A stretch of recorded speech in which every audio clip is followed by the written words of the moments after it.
Friday.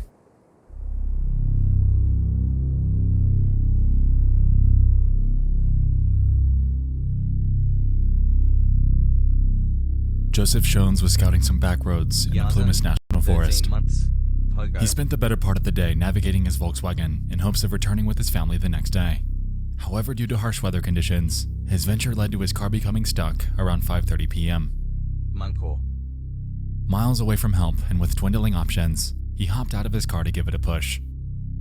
In a strikingly unlucky turn of events though, this physical exertion would lead to him enduring a heart attack at the worst possible place and the worst possible time. He returns to the confines of his vehicle, enduring the pain. Nuke the Chrome sub? Oh yeah, there it is.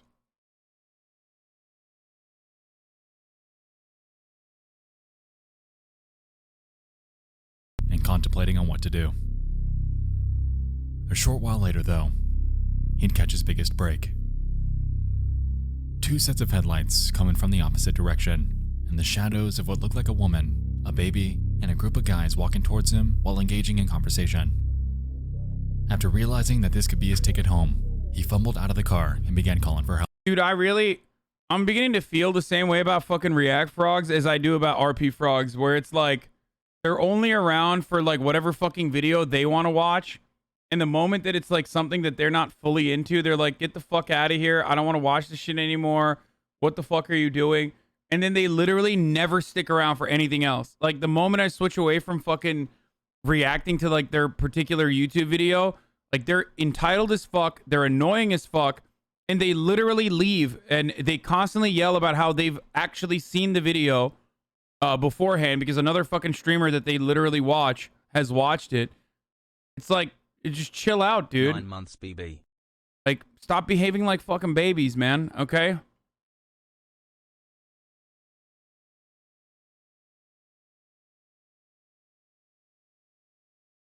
26 months, only about one. What of is them this? not more If this is a fucking Mischief Crash's golf cart, okay, if this is TOS, I can't watch it, man. Like, I can't. You're literally sending me a LSF, direct LSF link because you know it's already been like fucking clipped out. What's wrong with you? Why do you want me to watch that? Acting like you weren't hating on it too. I mean, yeah, the video sucks. Just chill. Help. Once he started doing so, the headlights turned dark and the conversation fell silent. A couple hours later, with his car still running, Shones would encounter another anomaly. Flashlights shining in the far distance. As expected, he'd jump out once more, vehemently pleading for one of them to notice him. However, this too Hey, React felt frogs, unsuccessful. go touch time grass and stop being so cringe. Another couple of hours pass, and Shones' car runs out of gas. Fortunately though, by this point, he'd felt well enough to exit his vehicle and begin a trek up the road towards a lodge roughly 8 miles Hassel, away. Can I get a welcome to the It was on jungle? this walk when he'd witnessed a XQCL. 1969 Mercury Montego with no passengers inside. Considering the circumstances, and having spotted numerous people in the last few hours, Hi, he Hasan, didn't you think rock. much of it. His trek to the mountain lodge took him to the early morning of the next day, and there, he was able to obtain medical treatment and much needed help to get his car out of there. What he failed to realize, however, was the fact that on this journey, he passed the vehicle of 5 men that would soon become enveloped in one of the strangest unexplained mysteries. Do you guys want me to like play the, instead of watching this, do you guys want me to play the Mischief Crash on loop? I think that's what I'm going to do instead. Here you go.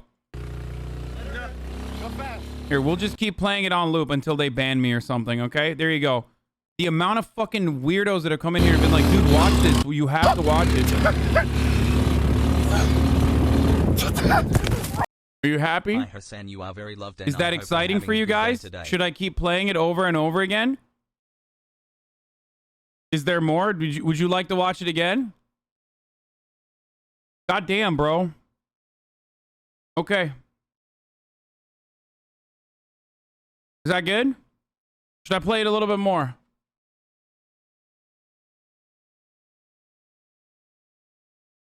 Kind of Mate, we're fucked sorry. up, dude. Yeah, he's in pain.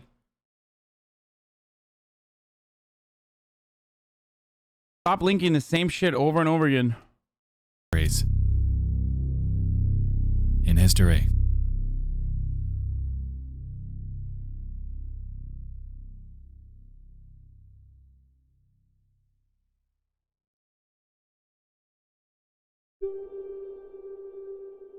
Hey Hassan, relatively new viewer, but since you're doing React, I just want to know when is the best time to link you a poop sock video?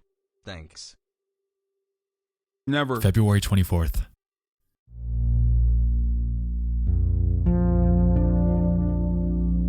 It was on this day when the lives of 5 longtime friends would converge. 30-year-old Jack Madruga would make his rounds within Yuba City in Oroville, California to pick up the others for a night out at a Chico State basketball game. 29-year-old William Sterling, 24-year-old Jack Hewitt, 32-year-old Theodore Wire, and 25-year-old Gary Matthias made up this close-knit bunch, commonly referred to as the Boys, and they were all eager for a night out before competing in a basketball game of their own. The group played for a team called the Gateway Gators, an extracurricular segment of the Yuba City Gateway program. This was a rehabilitative center aimed at helping them learn a trade while overcoming their mild intellectual disabilities and mental health issues.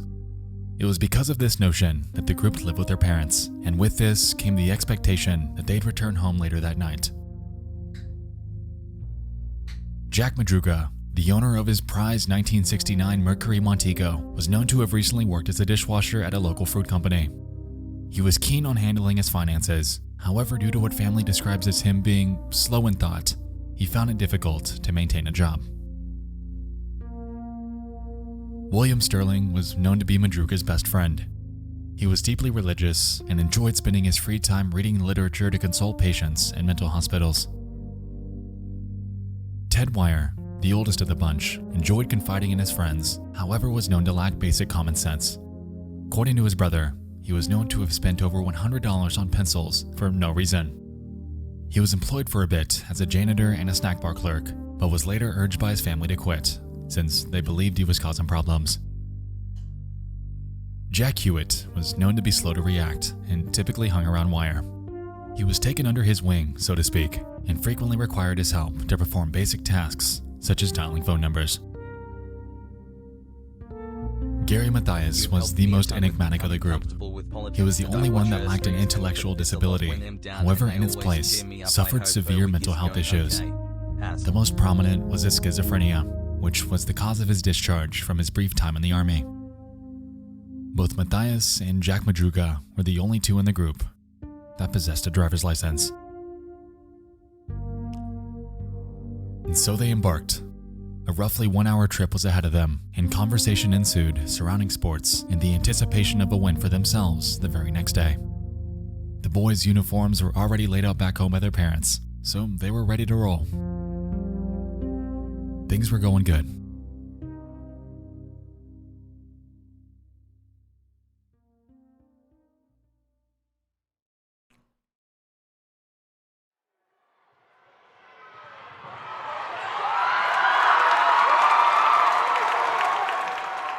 PM. Chico State's road opponent UC Davis takes the win. Considering the men's favorite team were UC Davis, it's safe to say that celebratory snacking was in order. They hit up a local convenience store by the name of Bears, where they loaded up on a Hostess cherry pie, a lemon pie, a Snickers bar, a Marathon bar, a couple Pepsis, and a quart of milk. It's been noted that the clerk that checked them out that night was trying to close, and as a result was mildly annoyed by them being there. Little did they know that they'd be one of the last ones to ever witness this group alive. The boys jump back in the car and embark on their journey back home.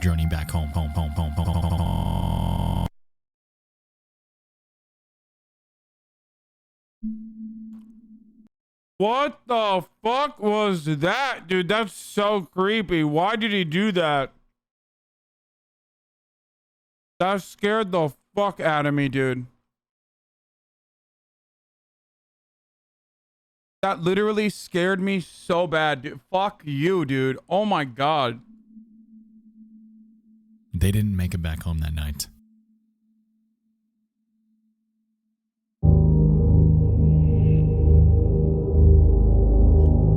Instead of driving south, they took a detour east. Their journey that night encompassed their ride from Oroville to Chico. You would think that they'd head straight back down Highway 99 and Highway 70, but that didn't happen. Right before arriving in Oroville, the driver took a detour off of Highway 70 and onto the Oroville-Quincy Highway, a road that runs across Lake Oroville and up towards the Plumas National Forest. They drove until the road ended and continued their journey up a dirt trail until their vehicle became stuck in the snowdrift. It's unclear what happened from this point forward, but sometime after this arrival, they'd exit the confines of their car and embark into the night. No, this is a real story. Back at the lodge, Joe Shones' medical treatment had gone well. He paid no mind to the Mercury Montego since it wasn't out of the ordinary, and by midday, he was able to get his car gassed up and headed home. Concurrently, since the boys were nowhere to be found, the mothers of Ted Wire and William Sterling were contacting police, pleading for help in finding their children. It was out of character for every single one of them to be away from home for prolonged periods of time. And so they believed that the worst had happened to them.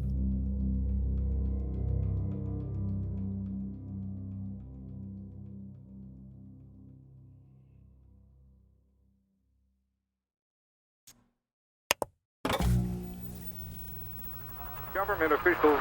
Why does he make everything so creepy? We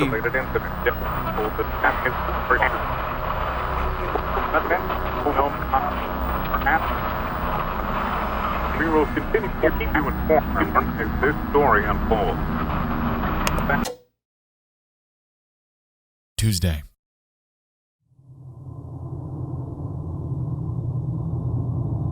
A forest ranger scouting the area notices an abandoned turquoise Mercury Montego. It was left on an unpaved road near Elk's Retreat, a staggering 2.5 hours from where the basketball game took place. The vehicle appeared ordinary. It was unlocked, the window was down, and snack wrappers littered the seats. In the gas tank was more or less a quarter tank of gas, and by the time it was located, it wasn't stuck. Jarringly, considering how rough the terrain of this trail is, the vehicle was found with minimal damage. Yuba County PD began broadcasting the details and photos of the missing men, and for the next 5 days, their search team would scour the region. Has spooked. This would soon prove difficult, however, considering the fact that this was in the middle of a harsh winter in the mountains. It's been reported that the search team nearly lost people on a couple occasions, and by Sunday, a harsh winter storm would move in, dumping nearly 9 inches of snow in the area.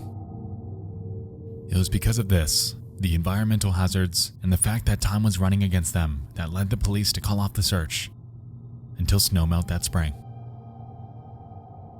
And as the case sat on hold, their families were frustrated, and the 5 men were left out there, isolated,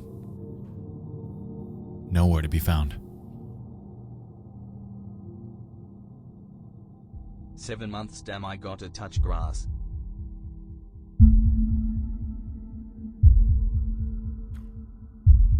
What? June. A group of bikers are out on a weekend ride and head up onto the sites of an abandoned forest So that's it? They just got lost?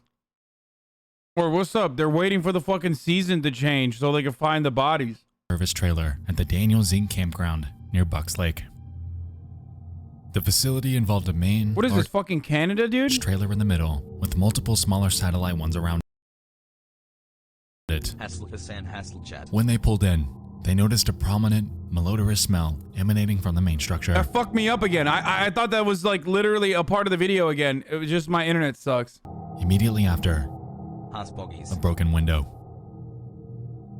They head inside, curious on what they've stumbled upon, and a body. What? From head to toe were bed sheets concealing their identity, and after pulling them off, they discovered that it was one of the 5 men that disappeared 4 months prior. It was Ted Wire, 80 pounds lighter and with a considerable beard, lending credence to the possibility that he took refuge here for more or less 2 months. In the bed, they discovered his body with his shoes missing. With that, his feet badly frostbitten. It appeared that he passed away due to starvation and exposure to the elements. However, he strangely could have avoided this fate altogether. Since he took shelter inside of a Forest Service trailer, he had access to ample heat sources and enough canned food to last all 5 men months if they chose to stay there. What the While they found fuck? 12 open cans scattered throughout the room, the vast majority of them were unopened, and it also appeared that no effort was taken to block off the window that was broken when they entered. The scene? Bewildering, especially considering that it was 19 miles away from where Joe Schoen spotted their abandoned car. But all in all, it was the jumpstart investigators needed to get back on this case. The search continued. With mounting public attention and As hope for Black closure, Violet finally search arrived, teams I prowled thought the new it got focus all area set, you know, southeast when of I Bucks Lake. It would only take a day before they'd catch their next break, too. On June 8th, police discovered the corpses of Bill Sterling and Jack Madruga nearly 5 miles south of where Ted Wire was found. In Madruga's pocket, his car keys. It was noted that he'd been dragged a short distance and was partially eaten by animals. For Sterling, his remains were scattered around the area a few feet away. He was nothing but bones. Since the bodies were discovered closer to the vehicle and on a potential road they could have taken northbound, they believed that on their hike, the pair couldn't press on any further and met their demise through a combination of the elements and mounting fatigue. 2 days later, the father of Jack Hewitt discovers numerous articles of clothing belonging to him a couple of miles northeast of the service trailer. Soon after, his remains. Interestingly, a short distance west of their location, service blankets and flashlights were discovered lying by the road. This discovery led investigators to the belief that he and Gary Mathias more than likely made it to the trailer with Ted Wire and lived with him for an undetermined amount of time. Their reasoning was because of the existence of Mathias' tennis shoes left in the room that Wire was found in. The theories are tenuous, but they believe that they spent most of their final weeks alongside Ted Wire in the trailer. After he passed away, however, they wanted to get away from the corpse and set out towards the northeast to achieve that. It was on this hike that the pair would meet their demise, spending their final days exposed to Mother Nature. Now, it would make perfect sense. However, to date, the remains of Gary Mathias have never been found. Oh no. As of now, his missing persons case remains open, leaving questions abound surrounding the motive and the circumstances that late winter night.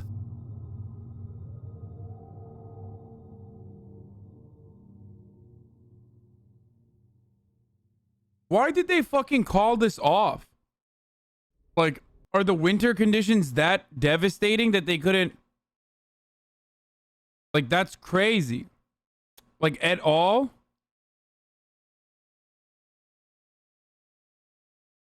The next Poe vid is about Alana Pierce, the streamer you played with, I think, during one of your Among Us streams. Wait, what? Yeah, that is Alana. What the fuck is this?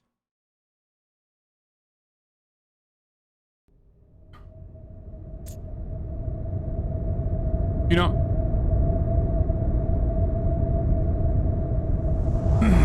Have you never driven through snow?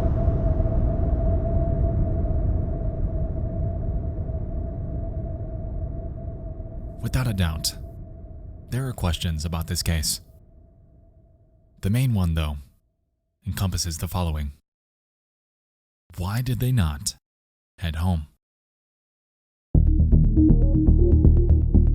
Backing up and taking a look at this case presents an anomaly that's frequently brought up. Gary Mathias. Bro, I'm trying to go to sleep tonight, dude. What the fuck is this channel? Like, the true crime shit, at least, like, real human psychopaths is one thing. But this dude just spices it up super hard, dude. I didn't realize you guys, like, low-key snuck a horror channel into my lineup.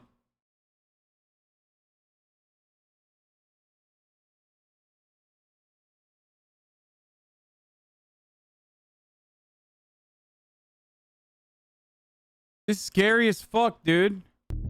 Horror kick W. What do you mean horror kick W? You don't think this is scary? What the fuck happened to this guy?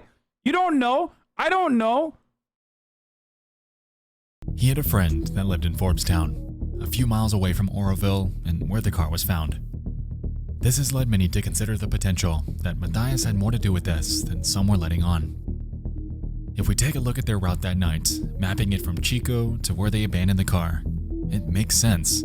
The Oroville-Quincy Highway is just north of Oroville, and the potential of Gary Matthias having driven up there in the past wouldn't be far-fetched. So let's entertain the idea that Madruga was convinced. He drove the car up the Oroville-Quincy Highway and missed the turnoff to Forbstown Road. As a result of this, he kept driving and driving until he eventually became stuck miles up a mountain trail. Now up to this point, the events that night seem like honest, innocent mishaps. What led the mother of Jack Madruga to think otherwise, however, was the fact that after they were stuck, why, with 5 sizable guys that could have rectified the situation with relative ease, did they decide to abandon the car and press onwards into the unknown? What was restricting them from turning back and undoing the mistake that they'd gotten themselves into? Wait, wasn't they stuck?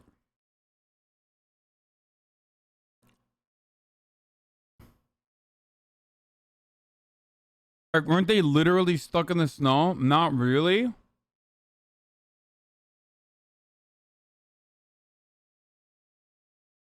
Yeah, I know about the Dyatlov Pass incident. Yeah, it's crazy. According to Jack's mother, she pled that 5 guys can get unstuck. I mean, they have intellectual disabilities and stuff, right? I mean, they're not all there, so they probably wouldn't have. I don't know. They're not like thinking in the they're not thinking about it like that. there was some force that made them go up there. They wouldn't have fled off in the woods like a bunch of quail. We know good and well that someone made them do it. We can't visualize someone getting the upper hand on those 5 men, but we know it must have been. Considering the circumstances at the time, postulating the potential of nefarious activity wouldn't be out of the ordinary. The state that Jack Madruga's car was found in led to even further questions than it did answers. I mean, none of them have narcissistic personality disorder, so I guess you're right. They could have figured out pushing the car. According to reports, his car was found in immaculate condition, something almost unheard of considering the rugged terrain that existed on the road they'd taken. With 5 moderately sized men packed into an already heavy and low-sitting vehicle, undercarriage damage was nearly a guarantee. Given the fact that Jack had never driven up on this road before, it seemed weird that he was able to navigate it with such prowess near midnight. Furthermore, when the car was found, Jack's window was rolled down, which his mother claimed was extremely uncharacteristic of him. Bearing in mind that Matthias and Madruga were the only 2 with driver's licenses, suspicion grew regarding the actual driver that night. Was Jack Madruga truly at the wheel, or did Matthias demand the keys while taking them up there? Considering Matthias's numerous run-ins with the law, this wouldn't be entirely outside the realm of possibility. Prior to 1976, he was known to have been unpredictable, however straightened out after being prescribed schizophrenia medication. It was reported by his stepfather that, quote, he had no notable contact with police during the 2 years leading up to his disappearance, and he hadn't gone haywire in private during that time. The reason I bring this up is because I see it mentioned all the time on various articles and forums. However, the evidence presented, especially considering his own disappearance, is relatively insubstantial. While this is a notable possibility, Why you gotta do that?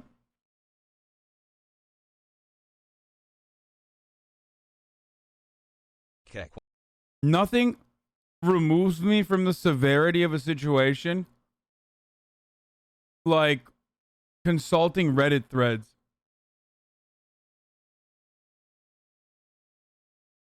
Like, it's just all of a sudden I'm like, what the fuck? Is this like actually a real thing or is this made up? Like, Reddit equals raw. I mean, literally, dude. Yeah. Uno Reddit momento, dude. Yeah. in my opinion, there are others that carry a bit more weight.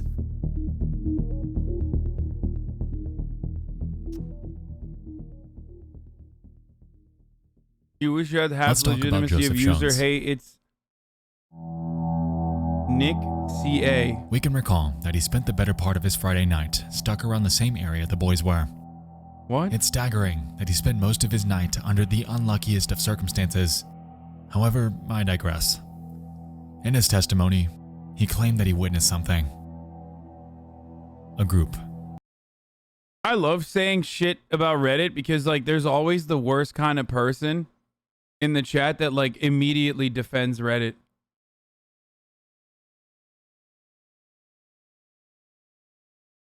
Who will use words like you dolt. Consisting of a woman, a man, and a baby, all walking within the path of two sets of headlights. If we're assuming that his recollection is correct, then this leaves us questioning the identities of the other party involved.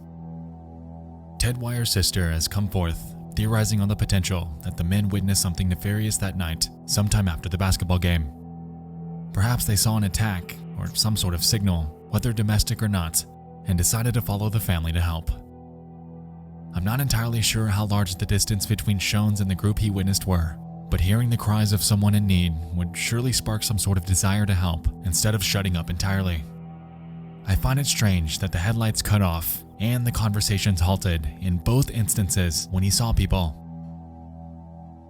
While the circumstances don't scream maliciousness, they definitely don't drive the situation towards innocence. That is, if his recollection was correct. You see, since this testimony came out, Shones' story had slightly changed each time he shared it. While this, of course, could be a simple case of memory distortion, the notion that he changed it at all ultimately weakens his story altogether. According to sources, conversing with Shones after the fact was admittedly frustrating. He would claim that he was very ill during the moments he believed he witnessed the others, and essentially admitted that he could have hallucinated some of the details. Bearing in mind that the other parties stopped dead in their tracks both times he called out for them, it could have easily been a figment of his imagination. But what if it wasn't? That's just it. The nature of word-of-mouth testimonies, weakened by the circumstances of their situations, ultimately leave them up for debates and shrouded in uncertainty. While a nefarious situation is plausible, we can't discount the potential that the boys' predicament that night was all one big accident gone wrong.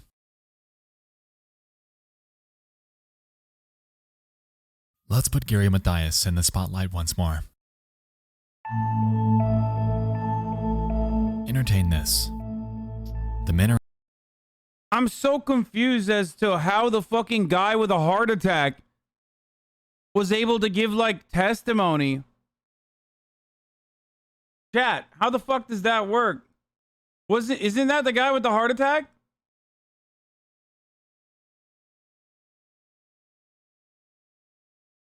Like he was having a heart attack. He didn't die, Hasan. Okay, but like how the fuck was he having a heart attack and also like had an accurate retelling of the events, like how there's a top of the hour ad break coming up right now. Fuck, I fucked it up. I fucked it up. I fucked it up.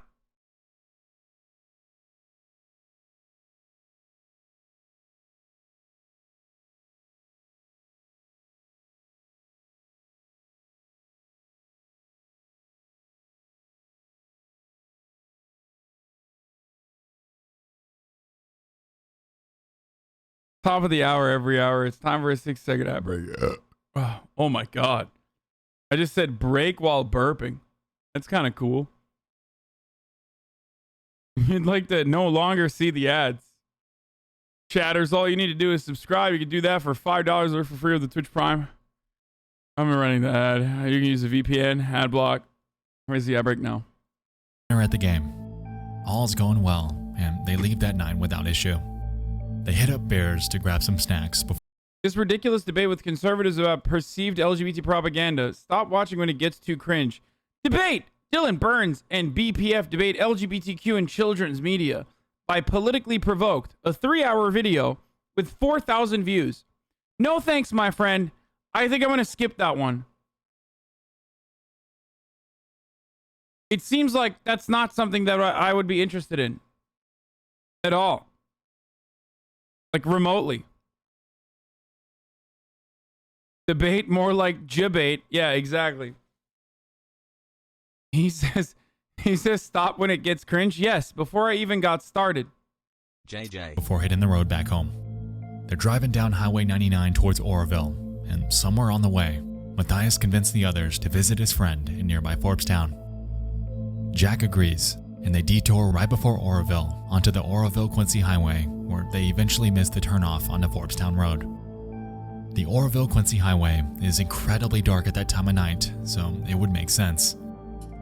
Hesitant to turn around since the highway tightly winds through the backcountry, the others suggested alternate turnoffs that were supposedly ahead. Alternate turnoffs that, as we know, they never took. Before they know it, they're up a mountain road, lost in the darkness before becoming stuck. Now, while they could have dislodged the car and turned around, we can't rule out the possibility that they simply didn't think to do so in their situation.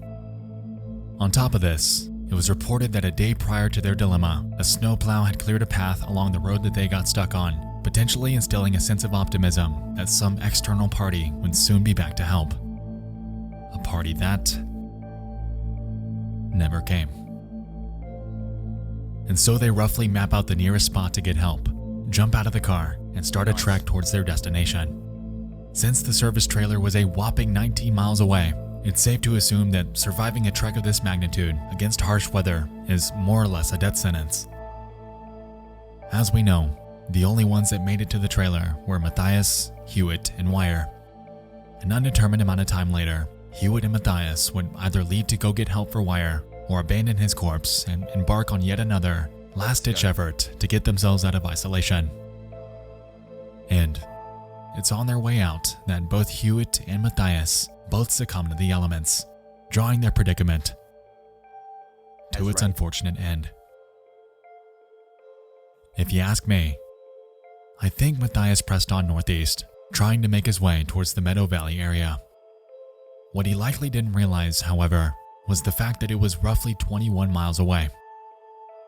If he were with Wire, someone that shedded nearly half his body weight, then we can assume that Matthias mirrored this to some magnitude, leaving him weaker than when he initially arrived there.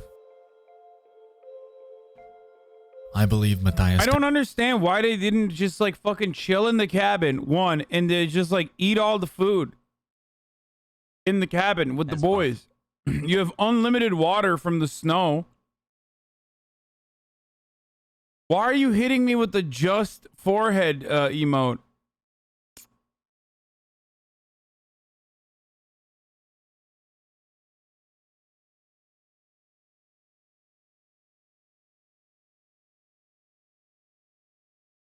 You can't drunk it, dude. Unlimited water trick. I mean, you can drink like snow water. It's not going to be the fucking best, but... Wait, what? Am I wrong? You absolutely can drink... No, you can't? Chat has been.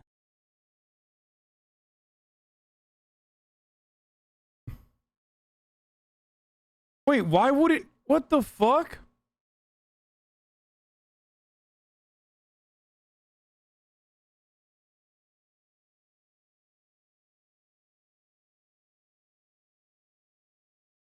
Keck, sometimes you're wrong, but you're always... How did they get frostbite in the trailer, though? I thought there were heat sources in there. They didn't even close the window.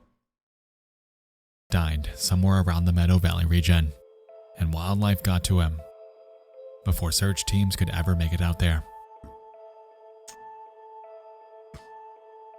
But that is... What happens if you don't boil it? Like, why? You can get sick, but that doesn't mean you will, right?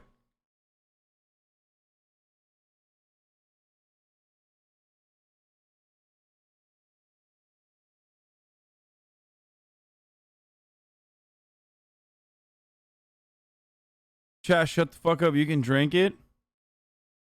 It dehydrates you. Wait. No. It has a lot of bacteria from the ground. You can turn into a Wendigo? Okay, shut up, dude. Okay, why don't I just Google this? I think one of the dumbest things I do is ever like ask chat questions because I love it. I love like hearing what some of you idiots have to say. It's like literally the dumbest shit. No, guys, I meant like wait for the snow water to melt so it's no longer snow. In a short-term survival case like this, you could just drink it melted from snow water is totally fine. That's what I'm saying.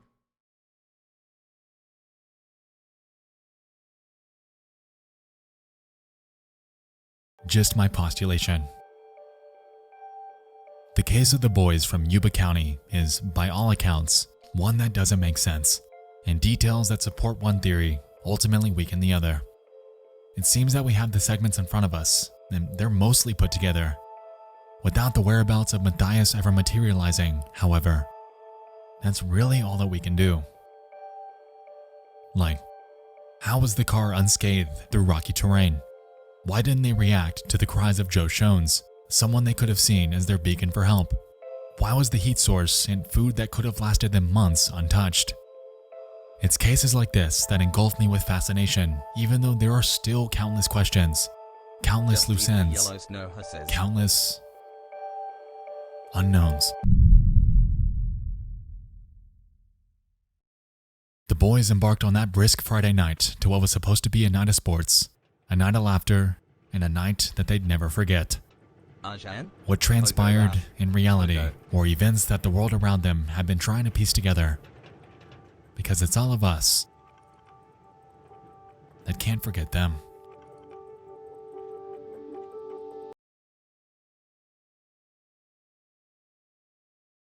This is so, like, the way he, I don't even know what to say about this. This is like so dramatic.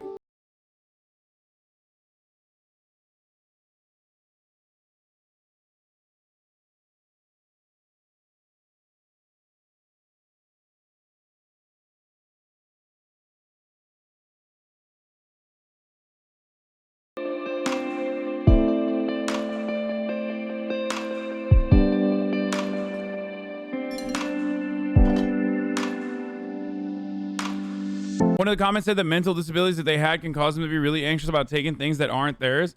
I don't know if it's true, but that's one explanation for the cans that were still there. That does make sense.